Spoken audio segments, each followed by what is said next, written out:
Herr Hofecker, welche Erwartungen haben Sie bei der Landjugend Türnitz für den Projektmarathon?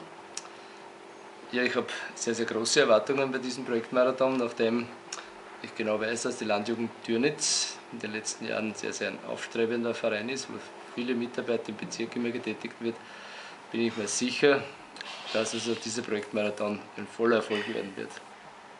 Und wie finden Sie diesen Projektmarathon, den was wir bekommen haben? Ja, nachdem bekannt geworden ist, dass Türnitz ein sehr, sehr guter Sprengel ist und sehr viele junge Leute mitarbeiten, ist auch die Themenwahl dementsprechend so gefallen, dass also schon sehr viel Arbeit auf euch wartet, aber ich bin mir da auch sicher, dass ihr das bravourös bewältigen werdet. Okay, danke. Und die letzte Frage, hat man mit diesem Projekt eigentlich eine Chance auf den Landessieg?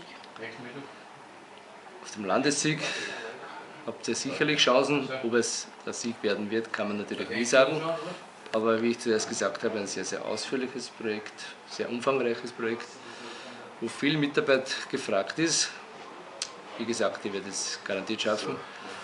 Seid ihr mit vorne dabei? Ob es der Sieg werden wird, das kann man natürlich nicht genau, besser gesagt überhaupt nicht sagen. Aber ihr mischt sicherlich vorne mit. Danke. Bitte.